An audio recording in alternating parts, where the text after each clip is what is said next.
So Tom and I both used to work for a beer company. Yeah. And we were living in Singapore, and Tom's girlfriend, like the big twist of Two Dudes is that it was all started by one woman. Like, a lot of people actually don't know that. Welcome everyone to the JBH show. I'm here today with Dude 2 of Two Dudes. Michael, welcome to the show. Good to be here, mate. I'm excited to come on for a wee while now. No, it's great to have you. And for those that don't know, Two Dudes is the best thing to come out of New Zealand since Russell Crowe or something. They do all sorts of different products. Do you want to run us through the range that you've got here and everything else that you don't? Yeah. No, so we do natural skincare. We do natural deodorant. We do shaving butter, which you've also got here on the table. Excellent. We do body wash. We do shampoo and conditioner. But most of the dudes are just like absolutely doubling down on the new natural deo and the skincare. Yeah. So what's the point of difference of the product? What makes it special? We get asked that all the time. And I think actually for a long time, we really struggled to actually explain what our point of difference was to everyone. Stuff. Yeah. Just, geez, you didn't waste any time, mate. Straight to it. No. But for us, it's like we are the only brand in the world that actually combines world-class active ingredients with these UV hardened New Zealand botanicals, smash them together and just deliver them at a supermarket price point. Yeah. So it's like real science combined with raw nature, and then actually delivering it to dudes at a price point that they actually want to spend in the supermarket or online. Excellent. And what's the go with the dudes? What's the so it's twodudesproject.com is the website. Where did that come from? Like what's the theme behind that? Where did Two Dudes, like the actual name? Yeah. So the actual name itself, like when you're starting any business, you just dwell on it for ages. You're like, 100%. what are we going to call this thing? And you know, like we had other names. We had like Face Mates. We had Shirley. Like Shirley was like a town, like a suburb where Tom grew up. We had Sefton, which is a town that I grew up. Me and Tom were like, oh, none of them are hitting. And then just me and Tom sitting around one day, we're like we're just a couple of dudes trying to make skincare, and we're like, a couple of dudes, two dudes. Yeah, and so that was it. And then so it was just Two Dudes was born. Yeah. So it's you and your business partner Tom, and how long have you been at it now? We started Two Dudes, like the idea of it, in 2018. So a long time ago now, it feels like, 8 years ago.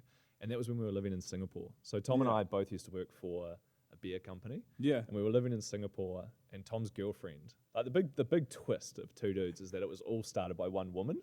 Like a lot of people actually don't know that. And so we were living in Singapore, and Tom's girlfriend, now wife actually. There you go. Yeah.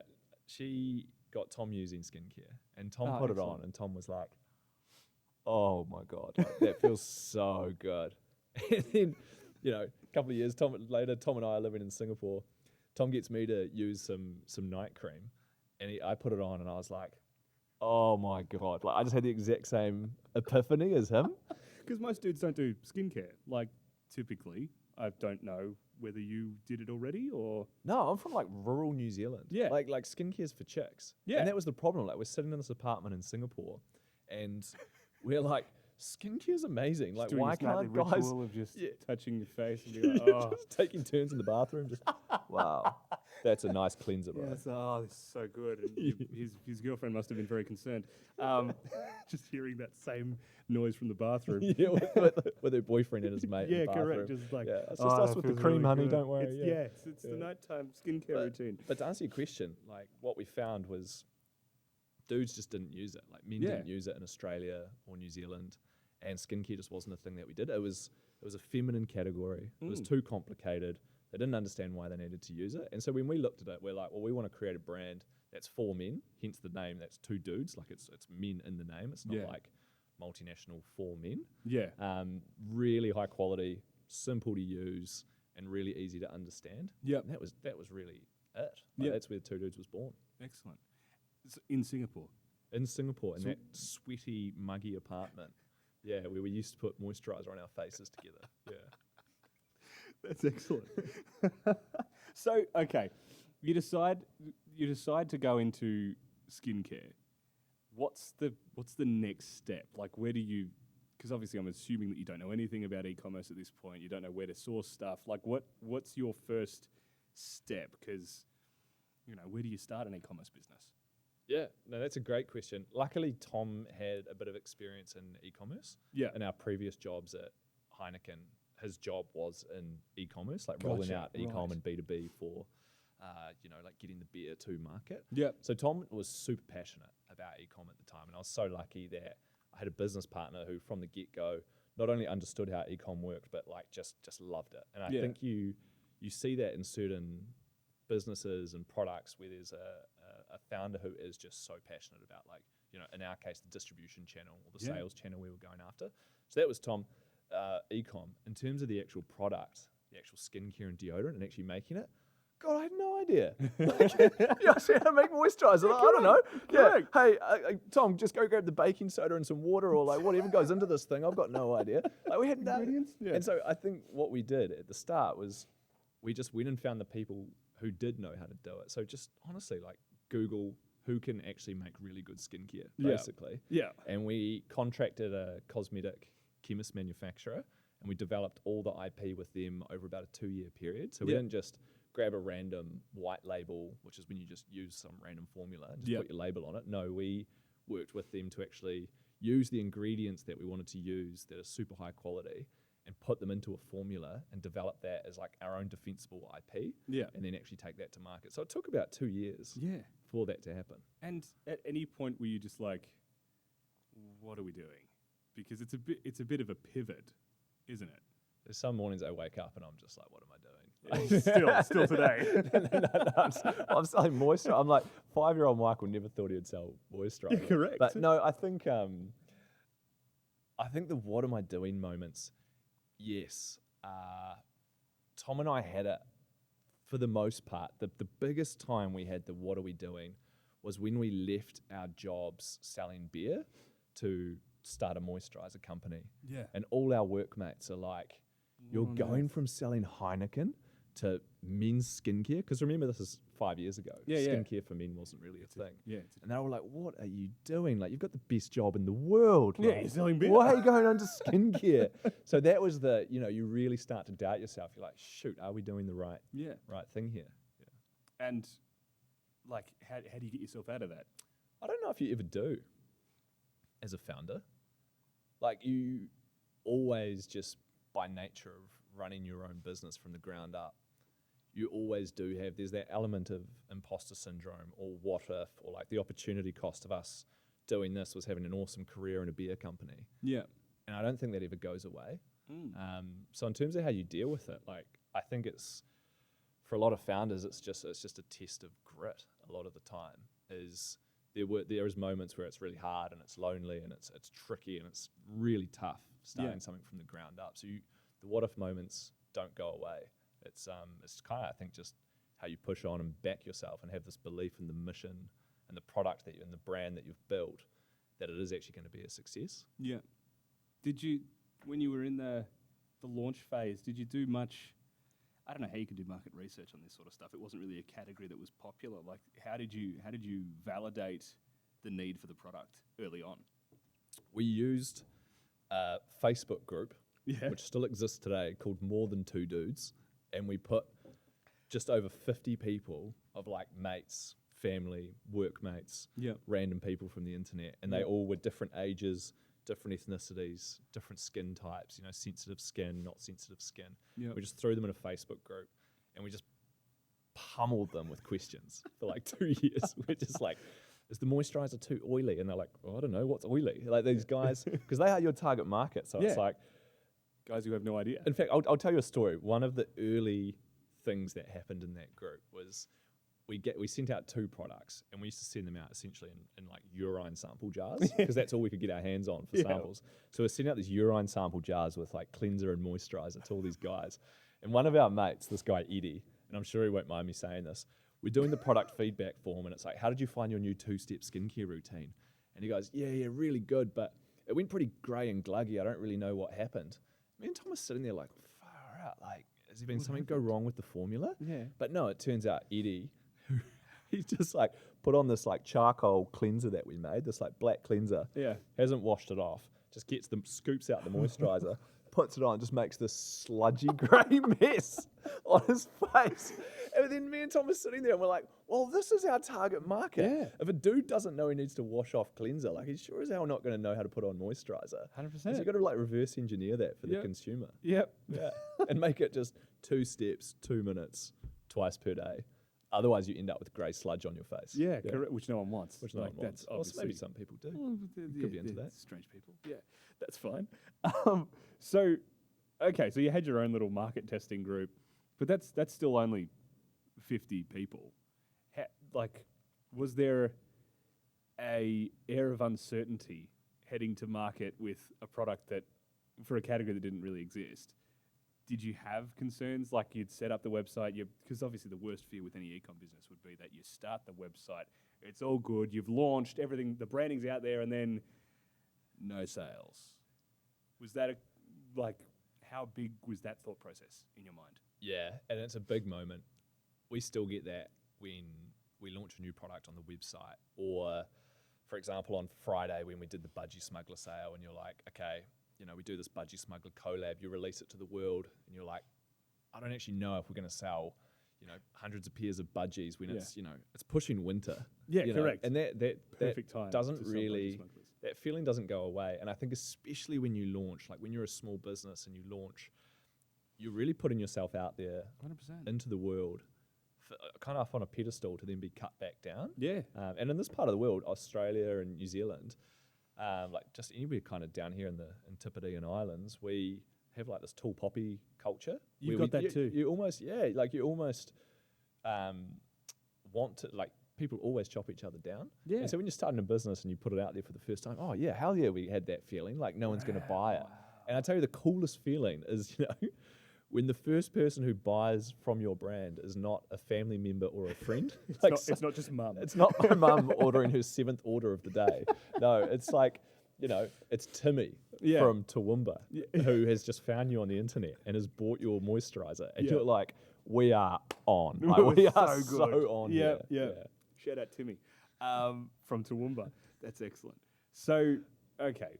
And do you want to go into the Budgie Smuggler promo that you've just done? Like, just run us through that.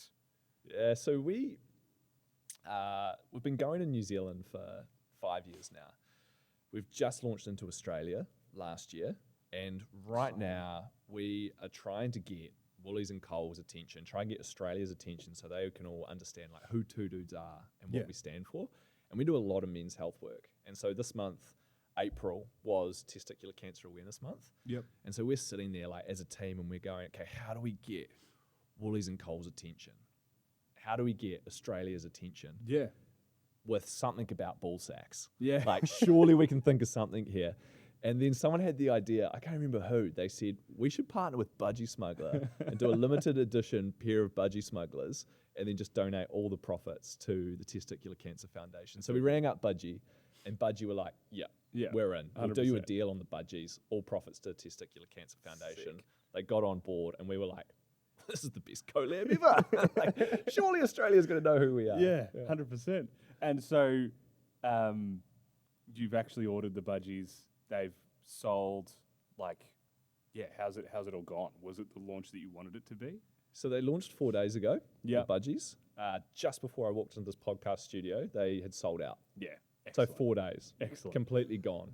Yeah. And so it's gone amazingly. Yeah. We couldn't be more stoked. Excellent. And you're wearing them right now? I am wearing some right now. Do you want to see them?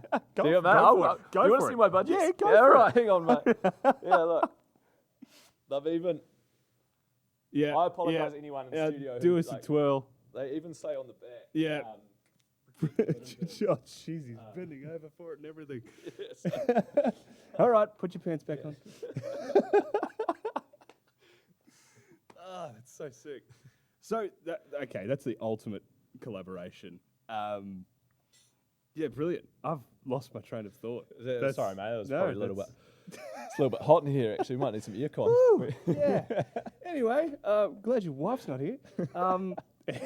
No, so you're trying to get it into Australia because obviously that's the next step. Do you have many existing customers in Australia? Because obviously you've launched here, but it's just about growing the presence. Do you have many customers here? Is it something? Yeah, we've got online customers in stores as well. So Timmy from Toowoomba. yeah, obviously. Timmy from Toowoomba is a massive advocate. Yeah, 20%. Yeah, But no, we do have a bunch of online like thousands of dudes in Australia already using the products.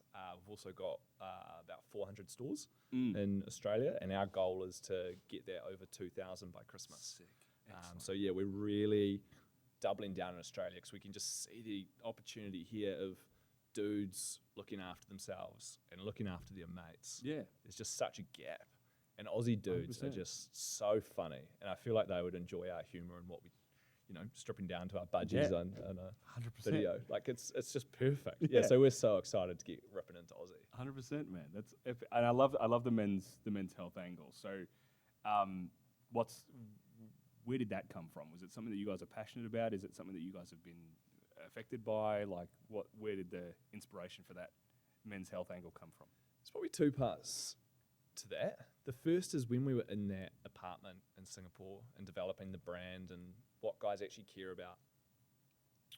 Yes, there were all these problems with the category, that brands that existed were actually, the whole category was designed for females. Skincare it's always very feminine. Yep. So it wasn't designed for men in the first place. And when we actually started unpeeling the layers, there was just things like the product is simple and it's really high quality, but actually there's this underlying issue in Australia where men actually just aren't that good at looking after themselves. And so Tom and I, we looked at the brand and we said, everything we do with this brand has to be underpinned by men's health. Yeah. No one else is talking about it. No one else is doing anything about it. So we're making a product that is very, you put it on your face. Like it's high trust. You put it under your armpits. We need to be able to anchor that brand in a meaning and a mission and values that actually underpin what you're actually doing, which is looking after yourself and looking after your mates. That's also why we use the word two dudes, is because just by using the product, you're looking after yourself. That's the first dude.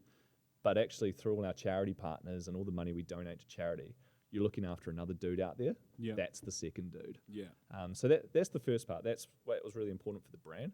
The second part is how's it relevant to us? Tom's really passionate about this. Tom was quite a high-performance athlete. He represented New Zealand in ice hockey, and he had quite a few setbacks with injuries and that, which affected him mentally and physically. And so for him, it was all about, he kind of lost his sense of identity when he couldn't play ice hockey much anymore, and he really lost that, and he really struggled with it. So he kind of did have his own battles with mental health, and I'm sure he won't mind me saying that. So for him, it's like, how can we, help other guys who are going through a similar journey in their own mental health journey or physical health journey? Yeah. As a brand, how can we support that? That's epic. Yeah. That's really cool. Yeah. Right. Excellent. So, what's the hardest lesson you've learned in business? Jeez, that is dramatically takes that is a tough question. The hardest lesson I've learned in business, I reckon it's don't go on shitty podcasts. I reckon that's the best thing you can do. Oh, excellent. It's the most fun. Yeah, yes, it's the good. best. The hardest thing in business, I reckon it's the lesson we keep learning time and time again, and it's a very lived experience, is getting the right people around you for advice and support.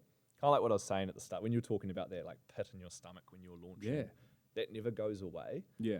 And as a founder, no one doubts themselves more and doubts what the business is doing more than the founder. We live and breathe everything that the business is doing. Yeah. So I think it's that what the most important lesson we've learnt is surround yourself with people who actively help you and support you and encourage you. We've just employed 2 dudettes, actually, Anna and Alicia, and they are just so fizzed up on the mission, so fizzed up on the business. I love it. And those are the people you want to work with day in and day out. Yeah. And that goes all the way through supply chain partners, manufacturing partners, retailers. You just want to surround yourself with all of these people in your ecosystem who just love what the dudes are doing. Yeah. The fact I can go on TV and my Budgie Smugglers, which was hilarious. Yeah. Or I don't know, walk into a meeting with Woolworths or something, and get them to do like a skincare routine in front of us. Like that, Yeah. those are the kind of people you want to work with and have fun with. 100%.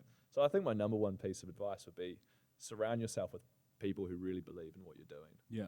And what was the worst piece of advice you ever got? You don't have to say from who. I've got plenty. I've got plenty. Probably men's skincare will never work. Yeah, well, there you go. Lol. Well, no. So when we first started, and we were going out to manufacturers across Australia, New Zealand, Malaysia, Yeah. Singapore, we were going to all these different cosmetic manufacturers, and I'll never forget. We sat down with who is now our manufacturer. Yeah. Like we've been with these people for 6 years now. Yeah.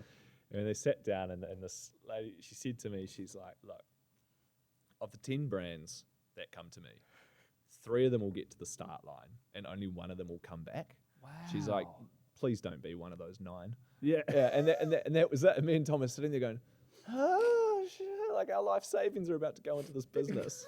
And like this woman also doesn't sound like she's got heaps of faith in us, but she did, and she's been a massive supporter of us. Legend. And she's still there today, and she Yeah. still kind of hangs it over her bosses who said that men's skincare would never work. Yeah.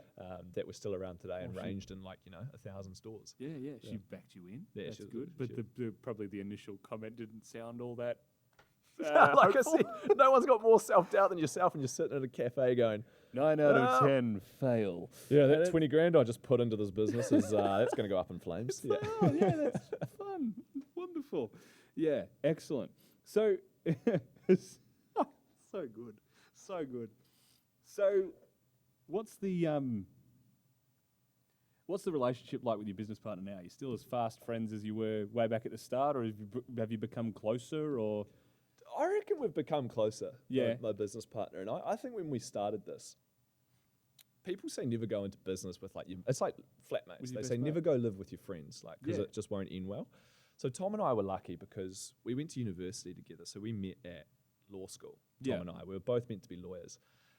And we were like mates at uni, but we weren't like best mates. And then we went and worked at Heineken, and we lived in Singapore together. And we were still mates, but not like best mates. But it was like, it's a relationship where, I really enjoy hanging out with the guy. And Yeah. I love working with him. And Yeah. it's funny. Like we almost message exclusively in GIFs and memes, like running this He's thing. a cool dude. Yeah, he's a great dude. He's a great dude. But Yeah. it was equally because we're not like best friends. We can still have hard conversations with each other. Right. And like there are like really tough. We've never had like a full blown argument, which I think just kind of speaks to the cool relationship that we have. Yeah. Like, we've never actually like. On the fact that you're both pulling in the same direction. Yeah, like we've never yelled at each other. I've never like raised my voice at the guy. Yeah. and, like vice versa. So it's a really cool relationship, and it's Played I ice think hockey, that so only he wouldn't win happens- the fight, but he would smoke me. Yeah, he's an ice hockey player. Yeah, I'm a correct. He soccer would player. flatten you. Yeah, he'd Yes. flatten me, and I'd try slap him with a handbag. Yeah, no, so it's a great relationship. I love the guy. Yeah, excellent. Nah, cool. So, if you were to give some sage wisdom to somebody who obviously doesn't want to start a men's skincare brand, because then they'd be a competitor, but a young entrepreneur who wants to go into e-commerce or into their own business, what would be your North Star for them? I would say there'd be 2 North Stars. One is, I think, depending on your life stage, the worst thing I hear out there is when people just go, you've just got to fully commit, quit your job and just commit. I actually think that's really bad advice. Like Tom and I, when we started Two Dudes, we actually still worked our day job selling beer, and then we sold skincare basically out of the car park at night. Yeah. Probably to the people that we sold beer with. But we had this safety net where we were like, all right, let's just, if we do X amount of revenue, X amount of customers, we'll go full time. And then Yeah. it happened in 6 months. But we Wow. did it part time. So if you're looking to start a business, I think it's important that you're not putting yourself in a position where you're jeopardizing your own like financial security in your own life, because that's going to be really, really tricky to unwind if you really hit rock bottom and it doesn't go well. And then the other thing would just be, just get across your numbers of what you're doing. There's like a saying, it's like revenue is vanity, profit is sanity, and cash flow is king. That's the saying. I like that. And I think if you're not across your numbers, I'm very, very lucky to be married to an insolvency lawyer. you see a lot of bad businesses. Jeepers. And you see Yeah. a lot of businesses that go under with some horrific decisions. And I think Yeah. a lot of them just come back to people who actually just don't know their numbers. Yeah. Yeah. Yeah. Excellent. And it's unfortunately the most boring, unsexy part of the business. The numbers. But you know, if the business was just all about all the sexy parts like Shopify and ecom, then everyone would be doing it. Yeah. I was speaking to another founder who's got a Shopify store, and he says, my favorite noise to wake me up in the morning is the little cha-ching noise that the Shopify app does on his phone. Do you have a similar relationship with the app? It's like a nice little cha-ching. It's like, I yes, do. it's working. I do. Except when you're first starting out and you get like 2 orders a day, it really teases you. You know, you're just sitting there the whole day. You're like, Refresh. it's going to come, it's going to come, it's going to come. And then Yeah. it's just like, cha-ching, and you're like, come on. and yeah, no, so in the early days, but then it's also really sad because you're just sitting there half the day. You're like, Waiting. it's just crickets. All the products there. Yeah. It's just, okay, when's it going? Your phone goes off. It's just, Mum, how are you, son? Not good, Mum. I haven't heard my Shopify notification. Yeah, no. So you are right. It's like a Yeah. little dopamine hit throughout the day. 100%. It's like- Tom's got his on his Apple Watch. Ah, so he excellent. just sits there. He just gets chings on his Apple Watch. That would you be know, so off. sometimes more than twice a day. Yeah. Wow. Excellent. Yeah, I know. It's just like you're in a meeting with you know, whoever you're partnering up with, and then it's just cha-ching, cha-ching, cha-ching as the meeting progresses. It must be a nice confidence booster. Obviously, you'd put your phone on silent, but anyway. Yeah, sick. So what does your day look like day to day, or is it the most, you know, variable thing? That is the hardest question to answer. I never know how to answer this question. It's Yeah. like, what do you actually do in a day? Yeah. A lot of the time, I don't even know. Excellent. It's just so varied. So we've got better now. We've structured the business where Tom does a lot of the sales and marketing. I do a lot of the like finance and operations Yep. in the business. So it's a bit more predictable. But if you take Friday, for example, I woke up, I went into a news studio, was on national TV, went straight out of there into a logistics call with a supermarket. Yeah. So talking about trucks and pallets. And then I was in a warehouse trying to figure out how to actually stack a pallet in a certain way. And then I was on a call on Canva being like, does this design look good for the website? Yeah. And it's like, I don't even really know like how to explain to someone that's what you do in a day. Yeah. If anything, it's actually, you know, it's actually quite tricky to switch your brain from talking about pallets to talking about supermarkets to talking about cream. Like your And then brain the just has to, website. And then, does the varied nature of your days keep things interesting? Is it a good thing? Do you like it? I think so. Yeah. I think the fact I can come in here on a Tuesday afternoon and do a podcast like this after having, you know, talked about trucks this morning with like another supplier, it's very cool. It just uses all these different parts of your brain, 100%. for sure. And you're traveling a lot with it, aren't you? Yeah, quite a bit. Getting a few yeah. Ks, a few frequent flyer miles. Yeah, a few velocity points. Nice. Yeah, excellent. Yeah, cool. It's such a cool product, and I love the new branding and or new branding. It's new to me, but it just looks like a quality product. So you've done an incredible job with it, and I love the mission behind it. I just think it's really cool. So Thanks, man. We put a lot of effort into all of it. Like our packaging, you know, the original labels of our packaging was Tom's wife's sister, who's a graphic designer for a car yard, because we can't afford, like, you know, we couldn't afford to, we're like, can you do us a Full favor? marketing Like, we'll pay you some cash, design yeah. us some labels. Tom and I aren't graphic designers. yeah, And that was what we had for ages, and she's fantastic and still does stuff for us. yeah, But we got to a point where we were taking on investment, we were talking to retailers, and they were all like, your brand needs some work. yeah. And so we spent a lot of time actually redesigning this. And so we always joke that the front of the pack's for the guy and the back of the pack's for like the partner. Yeah. So a guy, honestly, if I gave this to you, right, like if I gave this to you, you pick up that. This. You know, if you're looking at that, straight away you're like, what's on the front? And Yeah, you go correct. SPF moisturizer. I literally did it before. yeah. yeah. You can go back. I picked it up and did that. Yeah, Your partner, she would flip it over like that and go, oh wow, tocrylene, yeah, okay, sweet, like aloe vera extract, yeah, and they start going through straight to the ingredients. yeah. So we had to make sure with our design that for a guy it was super simple to understand what they were getting, like protective And it SPF looks good. moisturizer. Yeah, it looks great. like on it's shelf. eye catching on a shelf. So it's And for like guys, you have to just really just make it super simple 100%. how to use it. We have this problem with our deodorant where guys always say, "Oh, it's too oily," and it's like, why is it too oily? What do you mean? And then it's not, because it's 2 swipes and you're done. But as a guy, you're just so used to just ripping off your deodorant, and just doing it. just like, oh, I really smell. No, Yeah. you just need 2 swipes. And that's enough. Once in the morning, it's 24-hour protection. Like it's really, really potent. So stuff. which came first? It was the moisturizer first. Moisturizer first. And did it have the SPF from the start, or is that something that you added later to come across the ditch? We added the SPF later. Yeah. Not necessarily because of Australia, but because to actually do SPF requires compliance with a lot of regulation and a lot of testing, and it's really expensive. It costs about $8,000 to actually test the SPF in a product. Yeah, right. And there's really only one place in Australia that can do it. And so as a small business, $8,000 is a lot of money. 100%. Tom and I were 25 or 26 when we started this business. Yeah. We didn't have like we just put in 20 grand into the production. We didn't have another 10. We were gone. Like that was we had no money. You're hoping like, that it works. yeah, we were in. So another 10 grand on SPF was actually too much. Yeah. So it wasn't until 2 years into the business when we kind of had 10 grand in the bank account that we could actually go and afford to do the testing for SPF. So moisturizer first, then the deo. Body wash and shampoo. Body wash next, which isn't here, but that's okay. And then it was the deo. Yeah, and I'll tell you why we did it was we purposely launched with skincare. Because we were like, if we're creating this men's brand, it's a really high trust category. Yeah. And so we're like, all right, if we can get guys using skincare and looking after themselves, they'll really trust us and they'll be really loyal consumers. Guys are, by nature, men are super loyal to consumer products. 100%. So with skincare, we're like, if they're trusting us to put this on their face, we've got them. Like they're in the two dudes rabbit hole. Yeah. They're using the best products on the market available in the supermarket. Yeah. Yeah. And then so when we launched body wash, the idea was, all right, for whatever reason, a lot of guys aren't using our skincare.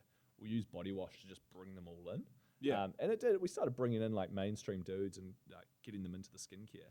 But when we launched natural deodorant, all these dudes have just started flooding into the skincare. Excellent. They're like, this, like, you said yourself, it's like, wow, that smells incredible. Yeah. And I like, I put it on this morning, I still smell like, I smell amazing.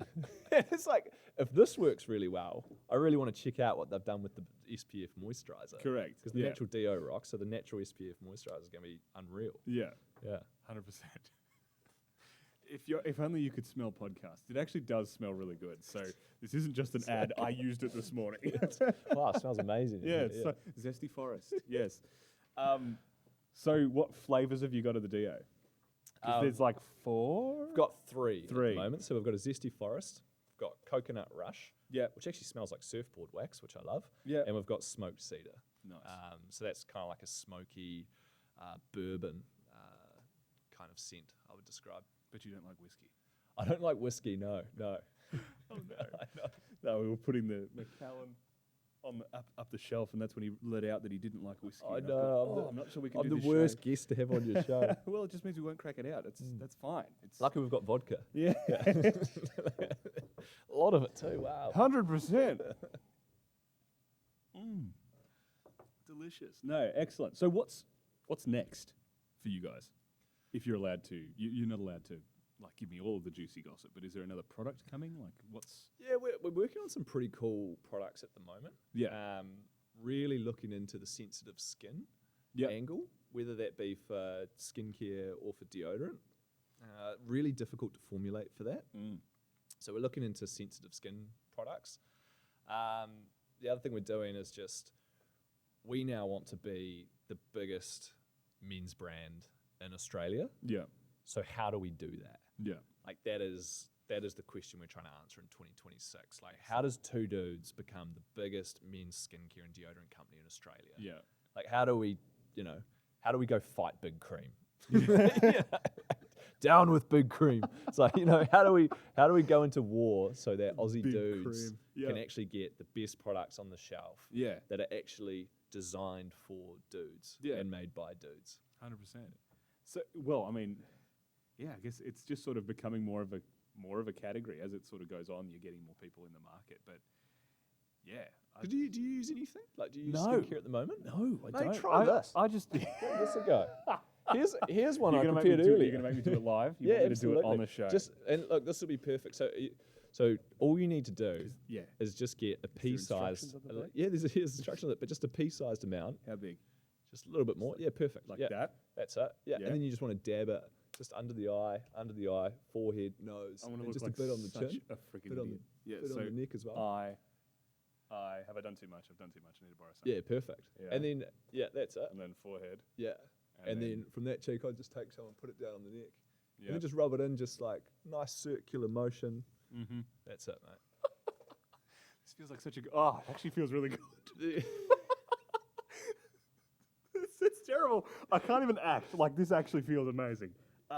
You would have never thought you'd do a skincare routine. No, that's not what I thought I'd wake up doing at, 4 o'clock on a Tuesday, doing my skincare for the day. It's like, hey, I'm going to start a podcast. actually really I'm going to good. get on a guest that makes me do more, like a skincare routine live. I mean, that's been the thing with the podcast. We're happy to do everything. Like, it's so much fun. This actually feels really good.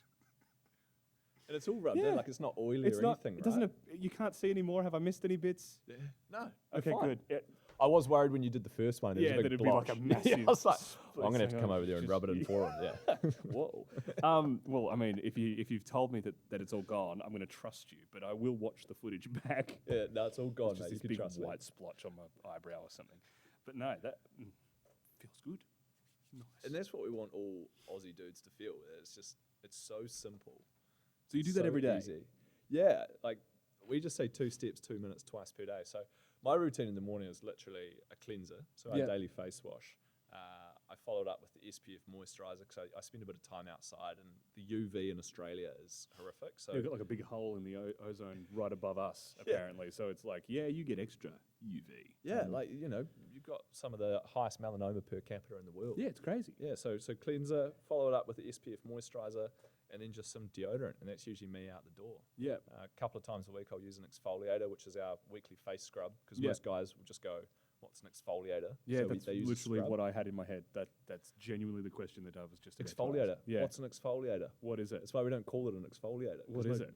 It's just it's a product. Yeah. I'll step back. An exfoliator good, please. is designed to exfoliate, which basically just means to scrub Yeah. new and fresh.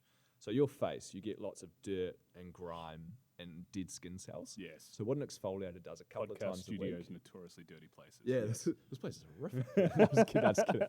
But you use an exfoliator to just basically get rid of all the dead skin, all the dirt and grime, particularly for guys who are on like building sites or, if they're sparkies on a house, they've just got crap all over their skin. Yeah. So the exfoliator really, really just like gets rid of a lot of that, just gives you a blank canvas. And then the moisturizer will hydrate that skin and give you like a layer of protection Yeah. from a lot of that kind of gunk getting in, but also with the SPF from actually stopping a lot of the UV rays coming in. Excellent. Yeah. Or the really bright light in the studio. Damn. Yeah, right. Okay, cool. So I've done my first skincare routine on the show. How do you feel? It still feels good. You look good. Oh, thank you. Yeah. Did I look bad before? This will decide whether the podcast sees the light of day. Can we get some earcon? No, awesome. So I guess next steps, you're looking at new products. Are you looking at targeting are you going after young dudes particularly, or, is there anything that you can sneak peek us or not really? Well, in terms of the customer who's buying this, there's two. There's like the dudes who are buying There's it two. for themselves. There's Just two dudes. We've only got 2 customers. But yeah. no, there's 2 dudes that you're targeting. Like just 2. Well, actually, one dude and females. Yeah, so we have right. like dudes of all ages. Yeah. Like, there's actually no real age associated to it. Like Interesting. we get everything from teenage boys through to 65-year-olds using skincare for the first time. Yeah. So it's really guys who have never really had a skincare routine before that are just coming in, using this and going, wow, I feel really good about myself and I feel more confident and, my face or armpits are smelling better, whatever it is. So there's those guys. The second group is gift givers. So Yeah. mums, girlfriends, boyfriends, partners, sons, daughters, buy them for like their boyfriend or their husband or their dad or their uncle, whatever it is, and getting them into the skincare routine. And I think that's really historically what all the multinationals have gone after. Yeah. Is they've gone after the female purchaser, because that has always been the big market. But now there's all these guys wanting to take better care of themselves, that all these female multinational brands can't actually attract a lot of them. Yeah. Because they look at it and they go, oh, actually, that's what my girlfriend uses. Like, Yeah. I don't want to use that. Yeah, I want like a brand that like speaks to me. Yeah, 100%. And that's why you see on the supermarket shelf, it's half female brands and half men's brands, both targeting men. Yeah. It's really it's bizarre. Coming from a beer background, if I released Heineken for women, I would have got shot. Yeah, like you can't do that. But yeah, we have a whole category that's like, female master brand for men on the label. Yeah. And it's just how it is. Yeah. Weird. Now that you've put it like that, it's like that is actually odd. So how do you go about customer acquisition online now? Is it really like, obviously you're talking about women's brands targeting men, they're just sort of there on the shelves, but you guys have obviously got a lot more personality than that. You've got your, as you said before, your Gen Z TikToker hire, the dudette that does all of the, social The content. dudette, she rocks. Yeah. So is there a plan behind how you're actually targeting that online and the types of marketing that you're doing? Go through that. Yeah. The way we do our marketing, I heard a great saying once that you're not competing against other brands, you're competing with the internet. Yeah. So we're not competing against L'Oreal or Nivea or Bulldog in terms of our marketing. We already know our marketing's way cooler than theirs. Yeah. Because the way that their marketing has been for years is just Roger Federer on a bus. Who's a pretty cool dude. Who's a pretty cool dude. And could definitely come on the pod if you wanted, if he sees this. Yeah, Roger Federer, if you're listening, we'd also love you as an ambassador for Two Dudes. Well, there you go. 2 for 1. Roger.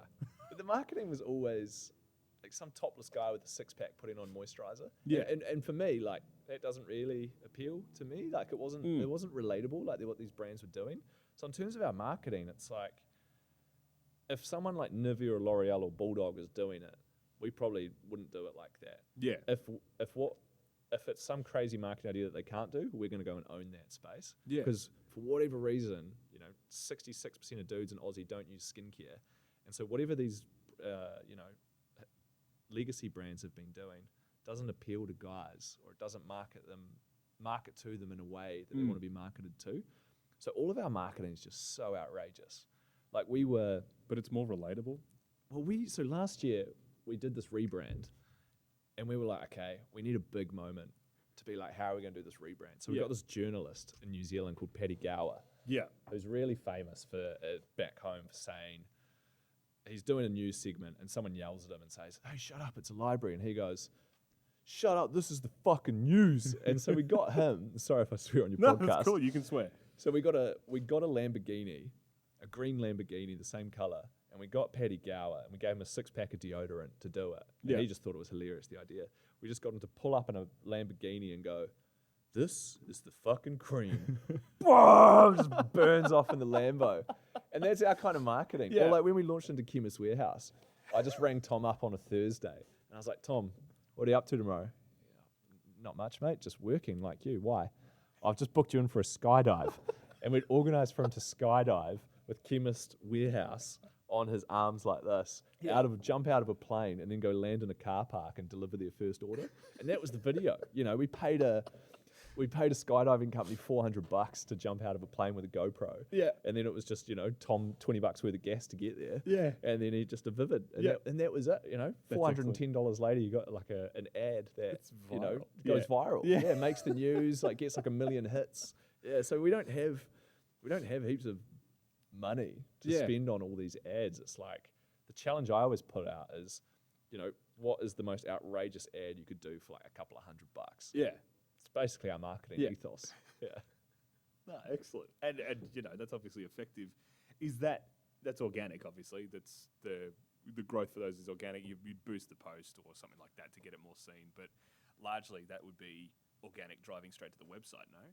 Yeah. Well, organic for us largely is a brand awareness tool and a place for us to actually tell the story. So if someone clicks through to us, we'd want them to come to Two Dudes and feel like they are part of our journey, and feel like they're part of our community and see behind the curtains and actually be like, wow, this is a brand and a group of people that I really resonate with. Yeah. And I'm on the journey now. Then you've got performance marketing, which was the paid ads and all the customer acquisition stuff, is just a rabbit hole of like how to do paid social media. You know, there's it's people's full careers is doing that sort of stuff. So yeah, we have a full-time media buyer. She's phenomenal. She's always buying ads and like figuring out like what's the latest trend and what hooks are working and what's doing what. And that is just never ending. We're just constantly tuning out content for that. Yeah. We probably spend more time doing that content than our own organic stuff. Yeah.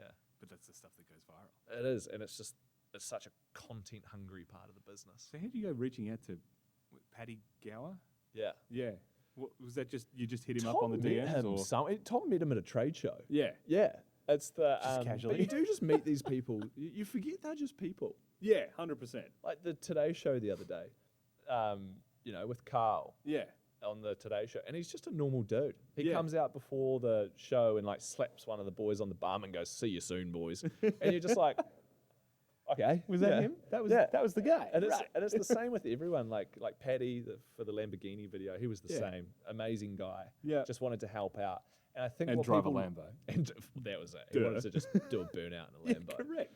But I mean, I would. You realise that these are just ordinary people who they do just want to also have a cool life. Yeah. And so if they feel like they're giving back to an awesome cause like men's health, having fun with a couple of dudes who are just wanting to, you know, have a bit of a laugh with skincare and look after their mates. Yeah. It goes a long way. 100%. Yeah. 100%. Nah, cool, man. That's really sick. It's it's such a cool brand. You've done a really good job with it. It was a privilege to bring you in here today. Thanks for coming on. It was really I wanted to do it. As soon as I started hearing the story of the two dudes, I was like, I just need you on the show because I need to like rip in and ask some questions. So thanks, man, for coming on. Oh, that's all good, man. I mean, it's kind of like, you know, just another bloke with a podcast. Like this is right up our alley of humor. Yeah. Like this is so perfect. Like two dudes, we always just like have a bit of a laugh and poke fun at ourselves. And this is just, you know, it's awesome for us. But no, I love what you're doing, mate. I'm glad we could get you doing your first ever skincare routine live on a video. I mean, it's now immortalized. For all of your people. Yeah, it's now immortalized forever. And if I did it wrong, I'm gonna cop it. But you said it looked good, so I'm gonna take that as gospel. But no, thank you very much, Michael McRae, Dude 2. Dude 2. Before we go, are you Dude 1 or 2? I'm Dude 2. And how did that? What is the rule behind the dudes? No one ever asks us this. Like, how did you come on Dude 1 or Dude 2? Yeah. Like you weren't first to the idea. Was that it? Like, where did it actually eventuate? I'm the second dude, so I'm the inferior, less handsome, less smart dude of the two dudes. But no, where the name Two Dudes came from was Tom and I were working on Two Dudes before launch. And we were hungry one night, so we ordered Domino's pizza. Yeah. 2 pizzas to Domino's, put it under Two Dudes, go to pick it up. And this guy comes out from behind the counter and he goes, "Order for 2 dudes?" And he looks at Tom and I and he goes, "Dude 1, dude 2." And I was like, oh, come on. 50-50 shot, man. Yeah, I know, mate, I know. Like, sure. So I was 12 inches away from being Dude 1. Yeah, it was just how we walked into the Domino's pizza shop. Yeah. So Tom got Dude 1 from a random Domino's pizza store. It's literally the thank you, random citizen. Yeah, so thank you, random Domino's man that didn't give me Dude 2. Dude 1. Yeah, so there's he had quite an influential part on our business. Definitely. And he's going to have no idea that he ever did it. Yeah. And I hope he watches this podcast and realizes the impact he had on us. If you do, email us or just get in touch because it would be really funny if we found you. Because we could send you some Budgie Smugglers. Bring them in. No. Anyway, no, thank you, Michael. It's so much fun. You guys are doing a great thing, and I love it. I love the brand, and I will now be using the moisturizer every day, I think. Love it, mate. Thank you so much. This has been so fun.